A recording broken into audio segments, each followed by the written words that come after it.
आकाश का रंग नीला क्यों होता है? बर्फ पानी के ऊपर कैसे तैरती है? तारे दिन में दिखाई क्यों नहीं देते? तारे क्यों टूट जाते हैं? मकड़ी अपने जाल में क्यों नहीं चिपकती? ऐसे ही तरह तरह के सवाल आपके दिमाग में आते रहते हैं। आइए आज हम जानेंगे कुछ ऐसे ही मजेदार बातें।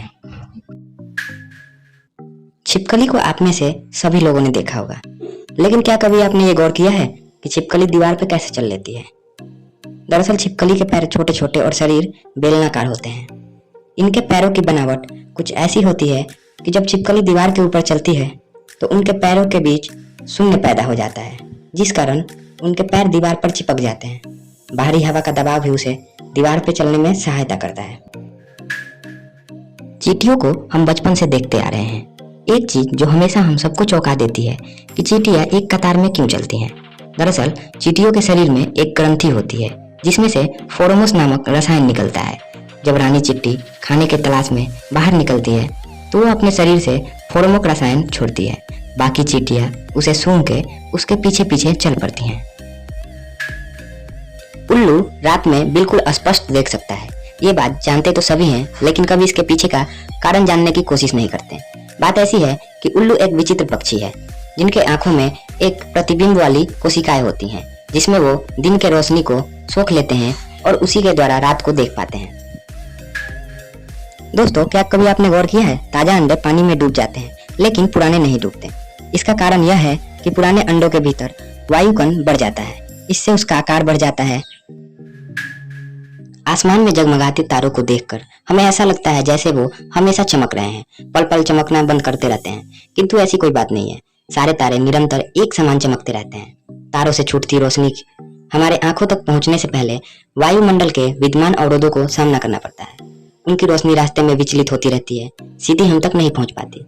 वायुमंडल में हवा की कई चालायमान परतें होती हैं। ये परतें तारों की रोशनी के पथ को बदलती रहती हैं। इसके फलस्वरूप उनकी रोशनी हमारे नजरों से कभी ओझल कभी प्रकट होती रहती है, इसलिए तारे टिमटिमाते हैं। तो पानी की बूंदों को देख के क्या कभी आपने ये सोचा है कि पानी की बूंदें गोल आकार में ही क्यों होती हैं?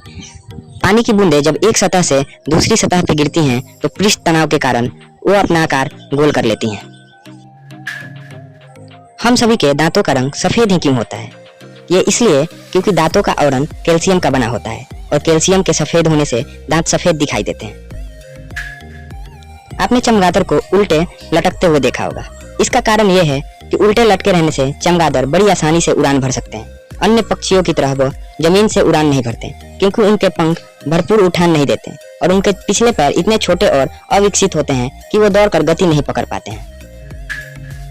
आकाश का रंग हमें नीला इसलिए दिखाई देता है क्योंकि इसमें धूल, राख और समुद्री पानी से उठा नमक वगैरह मौजूद होते हैं। दरअसल हम जिसे रंग कहते हैं वह एक रोशनी है। रोशनी के वर्णक्रम या स्पेक्ट्रम में नीला रंग छोटी तरंगों में चलता है। यही नीला रंग जब फैलता है तो आसमान का रंग दिखाई देता है। तारे टूटते हुए हमें इसलिए दिखाई देते हैं क्योंकि अधिकांश उल्काएं वायुमंडल में पूरी तरह जल जाती हैं, लेकिन कुछ बड़े उल्का पृथ्वी तक पहुंच जाते हैं। उन्हें जब गिरता हुआ देखते हैं तो हम कहते हैं कि तारा टूट रहा है। लगभग हम सबके त्वचा पे तिल मौजूद होते हैं। हमारे शरीर पर तिल इसलिए निकलते हैं क्योंकि हमारे शरीर के अंदर मेलेनिन नाम की एक कोशिकाएं होती हैं। जब ये कोशिकाएं एक जगह एकत्रित हो जाती हैं, इससे त्वचा का वह स्थान कुछ अधिक ही काला हो जाता है। आप लोगों ने कुत्ते को मुंह से जीभ बाहर निकाल के सांस लेते हुए तो देखा ही होगा। ऐसा इसलिए क्योंकि कुत्ता अपने शरीर के ताप को कम करने के लिए जीभ को बाहर निकालकर सांस लेता है। जीभ बाहर निकालकर सांस लेने से जीभ पर मौजूद जल का वाष्पीकरण होता है। इस प्रक्रिया में जीभ से पर्याप्त मात्रा में ऊष्मा ली जाती है और शरीर का ताप कम हो जाता है। आपने कभी पान खाया है या फिर पान खाते हुए किसी को देखा है? जो पान खाता है उनका मुंह लाल हो जाता है। ऐसा इसलिए क्योंकि पान बनाते समय कत्था व चूना लगाया जाता है। इस कत्थे में एक पदार्थ होता है जिसे कतेचू कहते हैं। यह कतेचू चूने से बने क्षारीय माध्यम में ऑक्सीजन से क्रिया करके कतेचू अम्ल बनाता है। यह कतेचू टैनिक अम्ल लाल रंग का यौगिक होता है जो मुंह को रंग देता है। क्या ठंड लगने की वजह से आपके रोंगटे खड़े हुए हैं? ऐसा इसलिए होता है क्योंकि आदि मानव के जमाने की प्रवृत्ति हमें विरासत में मिली है।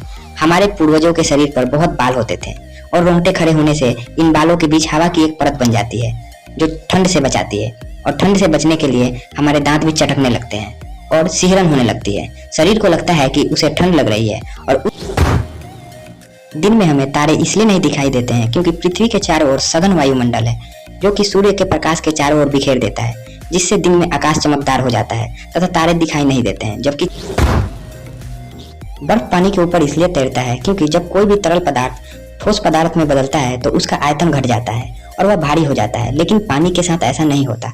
पानी जब ठोस अवस्था के लिए जमकर बर्फ बनता है तो उसका आयतन घटने के स्थान पर बढ़ जाता है, जिसके कारण वह पानी की तुलना में हल्की हो जाती है। इसलिए बर्फ पानी पर तैरती रहती है। बचपन से हमें एक पहेली ने बहुत ही परेशान किया है कि पहले मुर्गी आई या अंडा। जीव विज्ञान के अनुसार जीवों का विकास क्रमिक रूप से हुआ है। मुर्गी और अंडे के विकास में लाखों वर्ष लगे हैं। मुर्गी और अंडे में पहले कौन आया, इस प्रश्न के कोई मायने नहीं है क्योंकि इन दोनों का विकास एक साथ एक क्रम में हुआ है। चुंबक से तो हम बचपन से खेलते आ रहे हैं। हमें ऐसा लगता है कि चुंबक सिर्फ लोहे को पकड़ता है, लेकिन ऐसा नहीं है। चुंबक लोहे को ही नहीं, हर चुंबकीय धातु को पकड़ता है, जैसे लोहा, निकेल, कोबाल्ट। इन धातुओं के परमाणु चुंबकीय क्षेत्र की उपस्थिति में इस तरह रैखिक हो जाते हैं कि वे स्वयं चुंबक बन जाते हैं। कभी आपने ध्यान देकर सोचा है कि रोटियां सेकने पर क्यों फूल जाती हैं? ऐसा इसलिए क्योंकि रोटी बनाने के प्रारंभ में जब पानी की सहायता से आटा को गूंधा जाता है तब गेहूं में विद्यमान प्रोटीन एक लचीली परत बना लेती है जिसे लासा या गुलेटिन कहते हैं। लासा की विशेषता यह है कि वह अपने अंदर कार्बन डाइऑक्साइड सोख लेती है। इसी कारण आटा गूंथने के बाद जब हम रोटी बनाते हैं तो वह फूल जाती है। मकड़ी अपने जाल में खुद इसलिए नहीं फंसती क्योंकि मकड़ी का पूरा जाल चिपचिपा नहीं होता है। वह इसका कुछ ही हिस्सा चिपचिपा बनाती है ताकि वह शिकार को पकड़ सके। वहीं इसके अलावा वैसा हिस्सा जहां मकड़ी खुद आराम से रहती है वह बिना चिपचिपे पदार्थ की बुनती है। हमारे साथ वीडियो में बने रहने के लिए आपका बहुत बहुत धन्यवाद। अगर आपको वीडियो पसंद आई हो तो एक लाइक और एक शेयर जरूर कर दें और हमारे चैनल को सब्सक्राइब